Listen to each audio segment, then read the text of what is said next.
আসসালামু আলাইকুম। Welcome creative developer চ্যানেলে। আশা করি আপনারা সবাই অনেক ভালো আছেন। আজকে যে টিউটোরিয়াল তার ক্যাপশন দেখে বুঝে গেছেন। আমি একটা ডাটা শিট ওপেন করে রাখলাম। প্রথমে আপনাকে ডেভেলপার অপশানে যেতে হবে। আপনাদের এখানে ডেভেলপার অপশান না থাকলে প্রথমে ফাইলে ক্লিক করবেন, তারপর মোর অপশানে ক্লিক করে কাস্টমার রিবনে ক্লিক করবেন। তারপর এখানে ডান পাশে ডেভেলপার নামে একটা অপশন আছে। এই ডেভেলপার অপশন সিলেক্ট করে ওকে ক্লিক করবেন, তাহলে ডেভেলপার অপশন চলে আসবে। দেন ডেভেলপার অপশানে ক্লিক করার পরে এই যে এখানে ইনসার্ট নামে একটা অপশান আছে, ইনসার্টে ক্লিক করব। করার পরে এই যে চেক বক্সে ক্লিক করব। করার পরে এখানে এসে মাউসটা এখানে রেখে নির্দিষ্ট সাইজ অনুসারে বক্সটা নিয়ে নেব। আপনি চাইলে কিবোর্ডে আপ ডাউন দিয়ে বক্সটি উপরে নিচে নিয়ে যেতে পারেন। নিয়ে যাওয়ার পর এই যে দেখেন লেখাগুলো আছে তা সিলেক্ট করে কেটে দেব। দেন বক্সটি কপি করে তারপর যতটুকু পর্যন্ত আপনি চেক বক্সটি বসাতে চান ততটুকু পর্যন্ত সিলেক্ট করে নেব, তারপর পেস্ট করে দেব। দেখুন চেক বক্সে ক্লিক করলে টিক মার্ক বসে যাচ্ছে। আবার আপনি যদি কালার দিতে চান তার জন্য আর একটু কাজ করতে হবে। তার জন্য এটার ওপর রাইট বাটন ক্লিক করব। এখানে দেখেন ফরম্যাট কন্ট্রোল নামে একটা অপশন আছে, এই অপশানে ক্লিক করব। করার পরে এমন একটা কিপ আপ অপশন আসবে। এখানে অনেকগুলো অপশন আছে, আনচেক, চেক, মিক্স। আমি এখানে আনচেক ক্লিক করে এখানে সেল লিঙ্কে এখানে এসে ক্লিক করব। এই যে এখানে পাশে সেল সিলেক্ট করে ওকে করব। সেমভাবে নিচে বক্সগুলো করে নেব।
এখানে দেখেন আমি যদি এখানে সিলেক্ট করি 2 আসবে।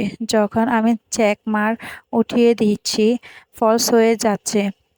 এই ভ্যালুগুলো আপাতত এইভাবে থাক, কোনো সমস্যা হবে না।